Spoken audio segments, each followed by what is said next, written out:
तो भारत में संवैधानिक विकास यानी कॉन्स्टिट्यूशनल डेवलपमेंट इन इंडिया, यह विषय वस्तु विभिन्न प्रतियोगी परीक्षाओं के लिए अत्यंत उपयोगी है और इससे हर प्रतियोगी परीक्षा में 2-3 प्रश्न अवश्य आते हैं। संवैधानिक विकास के अंतर्गत जो 2 पक्ष होंगे उनमें पहला ये कि कंपनी के शासन के अंतर्गत जो भारत का संवैधानिक विकास हुआ है उसके तहत हम लगभग 7 चार्टर अधिनियमों का अध्ययन करेंगे।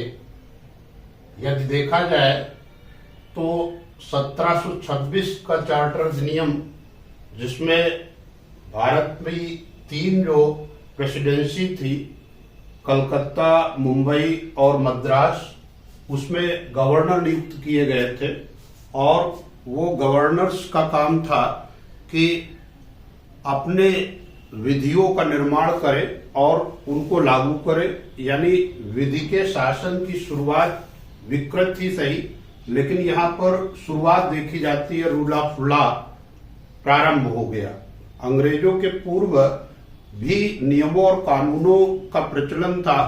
भारत में प्रचलित विधियां जो थी वो मुगलों के काल में भी थी, किंतु यहाँ पर जो संवैधानिक विकास होगा उसमें आप देखेंगे कि विधिवत लिखित विधियां आएंगी जो अधिनियम के रूप में पारित होंगी और उनके तहत राज्य व्यवस्था का संचालन सुनिश्चित किया जाएगा।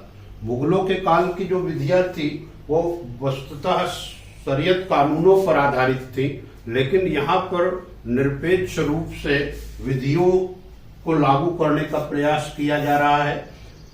यदि देखें तो भारत के संवैधानिक विकास का जो आधारिक अधिनियम है जो कंपनी शासन के अंतर्गत है वो रेगुलेटिंग एक्ट 1773 है, जिसको जो है British prime minister Lord north के समय ब्रिटिश संसद ने पारित किया था।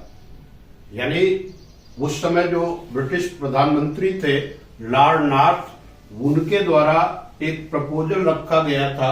उसके पीछे उद्देश्य ये था कि कंपनी इतने बड़े भारत के भाग पर शासन कर रही थी, लेकिन फिर भी कंपनी के कर्मचारियों अधिकारियों में जो व्याप्त भ्रष्टाचार था, जिसके चलते जो है कंपनी लगातार घाटा दिखा रही थी और वहां पर वो मांग करती थी आर्थिक सहायता की। तो इस ध्येय को, इस उद्देश्य को लेकर के कि कंपनी की गतिविधियों को विनियमित किया जाए, रेगुलेट किया जाए और कंपनी सही कार्य करे, इस दृष्टि से ये रेगुलेटिंग एक्ट 1773 पारित किया ब्रिटिश संसद ने। ब्रिटिश पार्लियामेंट के द्वारा रेगुलेटिंग एक्ट 1773 पारित हुआ और ये कह सकते हैं कि भारतीय मामलों में पहला हस्तक्षेप ब्रिटिश शासन का, ब्रिटिश क्राउन का और पार्लियामेंट द्वारा ये रेगुलेटिंग एक्ट का पारित होना, ये पहला हस्तक्षेप। तो ये आप अपने मस्तिष्क में सुरक्षित रखेंगे। इसके तहत जो महत्वपूर्ण निर्णय लिए गए, पहली बात तो ये कि बंगाल के गवर्नर जनरल का पद सृजित किया गया और इस पद पर प्रथम governor general Lord Warren Hastings की नियुक्ति हुई। लॉर्ड वारेन हेस्टिंग प्रथम बंगाल का गवर्नर जनरल था और उसके अधीन बंबई और मद्रास प्रेसिडेंसी के गवर्नर्स को कर दिया गया। एक पावर सेंट्रलाइजेशन की विकृत शुरुआत कह सकते हैं। यहां पर यह कहा गया कि गवर्नर जनरल को सहायता देने के लिए एक गवर्नर जनरल की परिषद गठित की जाएगी, काउंसिल ऑफ गवर्नर जनरल, जिसके 4 सदस्य होंगे। तो वो 4 सदस्यों के नाम महत्वपूर्ण है और पूछ दिया जाता है। इसमें फिलिप मानसन और वारवेल तथा क्लेवरिंग। फिलिप मानसन, वारवेल तथा क्लेवरिंग वो जो गवर्नर जनरल की परिषद थी उसके प्रारंभिक सदस्य थे। 4 सदस्यों वाली काउंसिल का कार्य था कि वो गवर्नर जनरल के कार्यों में मदद करना, कानूनों के निर्माण में सहयोग करना और उन्हें लागू करने में भी मदद करना। तो गवर्नर जनरल की काउंसिल के गठन का उद्देश्य गवर्नर जनरल को सहयोग करना था। इसी अधिनियम द्वारा एक व्यवस्था दी गई कि कलकत्ता में एक सुप्रीम कोर्ट की स्थापना की जाएगी। कलकत्ता में स्थापित यह सुप्रीम कोर्ट वस्तुतः एक मुख्य न्यायाधीश एवं 3 अन्य न्यायाधीशों को शामिल किए हुए था, समाहित किए हुए था। इसमें जो मुख्य न्यायाधीश थे, प्रथम मुख्य न्यायाधीश जो कलकत्ता में स्थापित उच्चतम न्यायालय था, उसके मुख्य न्यायाधीश इल्जा इम्टे थे। अन्य 3 न्यायाधीश चैम्बर्स, लेमेस्टर और हाइड थे। ये लोग जो है यहाँ पर जो भी मामले आते थे, न्यायिक मामले जो थे, उन पर अपना जो है अपनी सुनवाई करके उस पर निर्णय देते थे। लेकिन कलकत्ता का जो उच्चतम न्यायालय था वो अंतिम उच्चतम न्यायालय नहीं था। वस्तुतः इस न्यायालय के विरुद्ध ब्रिटेन में स्थित प्रीवी काउंसिल में अपील की जा सकती थी। इस प्रकार हम कह सकते हैं कि वर्तमान जो भारत का उच्चतम न्यायालय है वो अंतिम न्यायालय है। लेकिन जब कलकत्ता में स्थापित हुआ रेगुलेटिंग एक्ट के तहत उच्चतम न्यायालय, तो उस उच्चतम न्यायालय के विरुद्ध अपील प्रीवी काउंसिल में की जा सकती थी और अंतिम निर्णय वो प्रीवी काउंसिल का होता था। तो इस तरीके से एक आधारित चीज आप देख रहे हैं यहाँ पर कि कार्यकारिणी का स्वरूप दिखने लगा, न्यायपालिका का अलग स्वरूप दिखने लगा। यानी लोकतंत्र के जो स्तंभ हैं वो स्पष्ट दिखने लगे। यद्यपि अभी लोकतंत्र की कोई शुरुआत नहीं है, लेकिन संवैधानिक जो व्यवस्था है हमारी वर्तमान की, उसके कुछ आधार दिखने लगे। इसके पश्चात तो 1784 का पिट्स इंडिया एक्ट महत्वपूर्ण है। इस एक्ट को लाए जाने के पीछे उद्देश्य समाहित यही था कि जो कंपनी की गतिविधियों को रेगुलेट करने के लिए रेगुलेटिंग एक्ट 1773 लाया गया, वो अपने उद्देश्यों में पूरी तरीके से सफल नहीं रहा। अपने उद्देश्यों में जब पूरी तरीके से सफल नहीं रहा तो मात्र 10-11 वर्ष बाद जो है ब्रिटिश संसद ने तत्कालीन ब्रिटिश प्रधानमंत्री विलियम पिट के प्रस्ताव पर पिट्स इंडिया एक्ट 1784 उसको पारित कर दिया। पिट्स इंडिया एक्ट 1784 का जो है ये कई दृष्टियों से महत्वपूर्ण है। इसके महत्व को देखा जाए तो पहली बात तो ये है कि भारत में दोहरा शासन, डुअल गवर्नमेंट या डायरकी, ये पहली बार भारत में इसी पिट्स इंडिया एक्ट द्वारा लागू की गई। दोहरे शासन का आशय होता है जब किसी क्षेत्र या राज्य पर 2 शक्तियां शासन करने लगे। तो यहाँ पर इस एक्ट के माध्यम से 2 शक्तियां पावर में आई। पहली बात तो ईस्ट इंडिया कंपनी भारतीय मामलों पर शासन कर ही रही थी, लेकिन अब ब्रिटिश क्राउन का भी हस्तक्षेप बढ़ गया।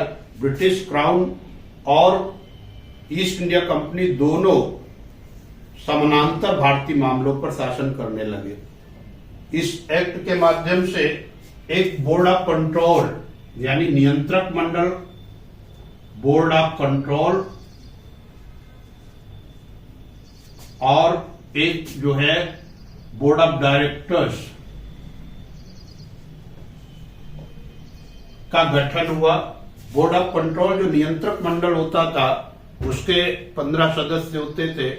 वह जो है ब्रिटिश क्राउन की ओर से, ब्रिटिश सम्राट की ओर से भारतीय मामलों पर शासन करता था, जबकि बोर्ड ऑफ डायरेक्टर्स जो पहले भी था वो ईस्ट इंडिया कंपनी की ओर से शासन करने लगा। इस प्रकार 2 सत्ताएं, 2 शक्तियां एक क्षेत्र पर शासन करना, वही द्वैत शासन है। यहाँ पर आप देखेंगे कि एक क्रमिकता दिखेगी। क्रमिकता ये कि अब धीरे धीरे शक्तियां वो ब्रिटिश क्राउन में वेस्टेड होने लगेंगी। शक्तियों का केंद्रण यानी शक्तियों का हस्तांतरण, ये कह सकते हैं कि ब्रिटिश क्राउन की शक्तियां बढ़ती जाएंगी और ईस्ट इंडिया कंपनी की शक्तियां कम होती जाएंगी और धीरे धीरे ईस्ट इंडिया कंपनी वो हाशिए पर आ जाएगी। एक क्रमिकता इस अधिनियम के द्वारा आप जो स्थापित होगी वो देखी जाएगी। और जब जो है 1857 की क्रांति होगी तो 1858 का भारत शासन अधिनियम पारित होगा, जिससे ईस्ट इंडिया कंपनी का अस्तित्व ही समाप्त हो जाएगा, उसका शासन समाप्त हो जाएगा और पूर्णतया ब्रिटिश क्राउन अपने अधीन भारतीय मामलों को ले लेगा।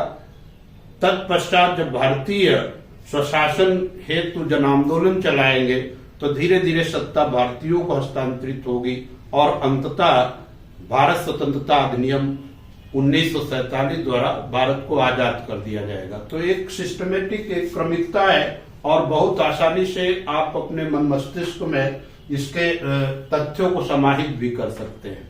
तो एक पॉइंट आपका क्लियर हो गया कि भारत में पहली बार द्वैध शासन लागू किया गया इसके द्वारा। यहां पर एक और विषय वस्तु है कि लॉर्ड कॉर्नवालिस वॉरेन हेस्टिंग्स के पश्चात जो है वो गवर्नर जनरल के लिए नामित किया जाता है, लेकिन वो शर्त रखता है। आपको यहां पर एक ऐतिहासिक तथ्य और मैं स्पष्ट कर दूं कि लॉर्ड वॉरेन हेस्टिंग एकमात्र ऐसा गवर्नर जनरल है भारत का जिसके विरुद्ध संसद में एडमंड बर्क के प्रस्ताव पर इम्पीचमेंट प्रोसेस चला था, यानी महाभियोग प्रस्ताव आया था, उसके विरुद्ध कार्यवाही हुई थी और वो जो है वस्तुतः जो कंपनी के शासन में व्याप्त भ्रष्टाचार था उसके लिए लॉर्ड वॉरेन हेस्टिंग को दोषी माना गया था। संसद में अद्यप पारित नहीं हुआ, लेकिन एकमात्र गवर्नर जनरल है भारत का जिसके विरुद्ध ब्रिटिश संसद में महाभियोग प्रस्ताव चला।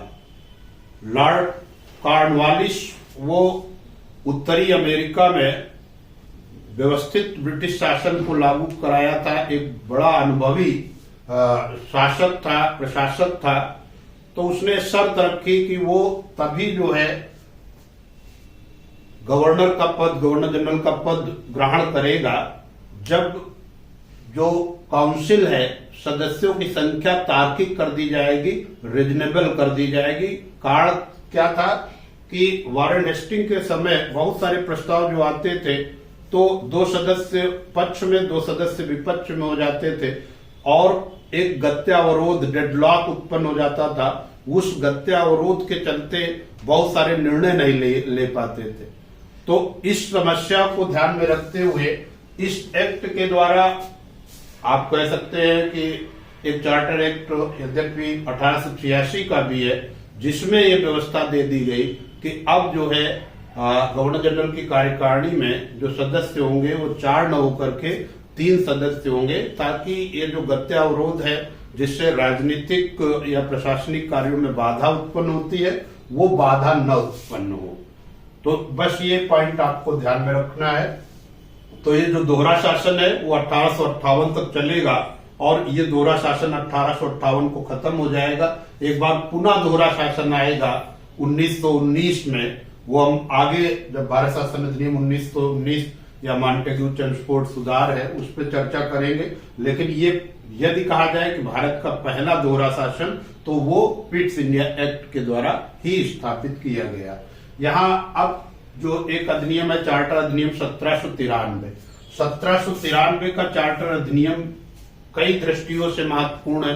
पहली बात तो ये है कि इस चार्टर अधिनियम द्वारा संसद ने समय निर्धारित करना प्रारंभ कर दिया।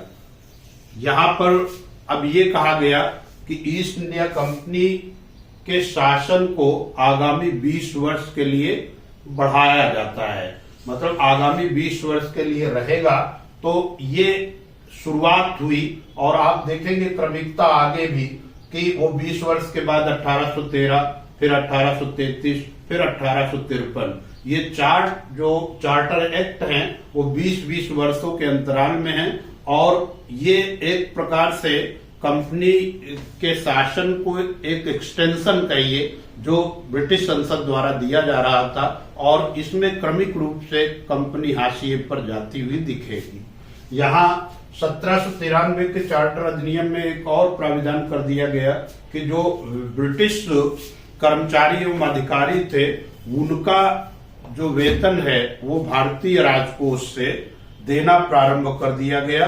भारतीय राजकोष द्वारा वो उनको जो है वेतन देने की व्यवस्था कर दी गई। यहाँ एक महत्वपूर्ण बिंदु और है कि लिखित विधियों द्वारा यहाँ पर रिटन लॉज जो है लागू कर दिए गए थे। लिखित विधियों द्वारा शासन व्यवस्था का संचालन, ठीक, जो रिटन जो है लॉज है, कानून है, वो व्यवस्था यहाँ पर प्रारंभ हो गई। तो 3 बिंदु है कि 20 वर्ष का शासन काल निर्धारित कर दिया गया। भारतीय राजकोष से जो ब्रिटिश अधिकारी एवं कर्मचारी थे उनका वेतन देना प्रारंभ कर दिया गया और लिखित कानूनों द्वारा भारतीय राज्य व्यवस्था के संचालन की बात कही गई। अब इसके पश्चात जो है चार्टर अधिनियम 1813। चार्टर अधिनियम 1813 के 4 महत्वपूर्ण बिंदु हैं और बहुत आसानी से मस्तिष्क में सुरक्षित रखे जा सकते हैं और ये तथ्य कंपटीशन की दृष्टि से भी अत्यंत उपयोगी हैं। पहली बात तो पुनः वही बात कि 20 वर्ष के लिए कंपनी के शासन को पुनः बढ़ा दिया गया, further extended for next 20 years, 20 साल के लिए पुनः बढ़ा दिया गया। दूसरा, यहाँ पर एक बड़ी ऐतिहासिक घटना कही है कि जो व्यापारिक एकाधिकार था ईस्ट इंडिया कंपनी का, ट्रेड मोनोपोली जो थी कि अन्य कोई यूरोपीय कंपनी या ब्रिटिश कंपनी उनके प्रतिस्पर्धा में भारत में व्यापार में नहीं खड़ी होगी, वो बात खत्म कर दी गई।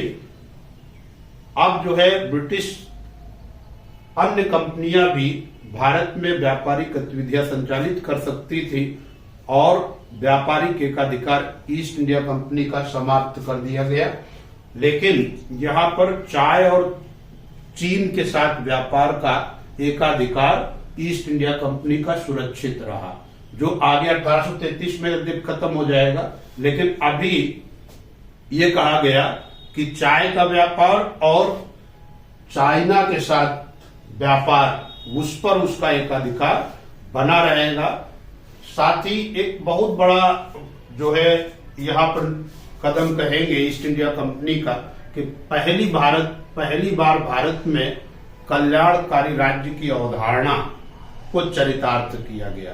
वेलफेयर स्टेट का कॉन्सेप्ट होता है कि जब राज्य जो है जन कल्याण के लिए, ये कहा जाता है कि पालने से लेकर के मृत्युशैया तक जनता के हित में वो काम करे, तो हम कहेंगे कि वो राज्य कल्याणकारी राज्य है। यहाँ पर ये व्यवस्था दी गई ईस्ट इंडिया कंपनी के तहत कि भारतीयों को शिक्षित करने के लिए 1 लाख रुपए का प्राविधान किया गया। 1 लाख रुपए 1813 में निश्चित रूप से बड़ी मद थी, तो वो जो है प्राविधान करके अंग्रेजों ने ये दिखाया कि वो भारतीयों के कल्याण को लेकर के संजीदा है। तो कल्याणकारी राज्य की अवधारणा की शुरुआत जो है वो यही से हुई। और आप जानते हैं कि हमारे वर्तमान संविधान में directive principles of state policy, जो राज्य के नीति निर्देशक तत्व है, उसमें भी ये कल्याणकारी राज्य की अवधारणा है। यानी जो 1813 के चार्टर अधिनियम में कल्याणकारी राज्य की अवधारणा को चरितार्थ करने की धीमी शुरुआत हुई, वही आज जो है वर्तमान भारतीय संविधान में एक व्यापक अवधारणा को समेटे हुए है। तो ये अगला बिंदु इस अधिनियम का सबसे महत्वपूर्ण है कि ईसाई मिशनरियों को भारत में ईसाई धर्म प्रचार की अनुमति मिलना।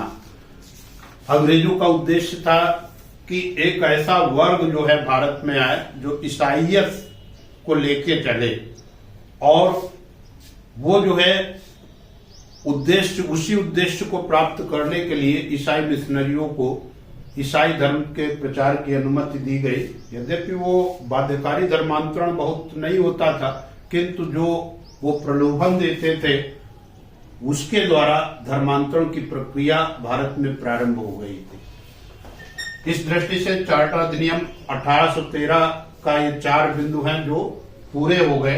अब चार्टर अधिनियम 1833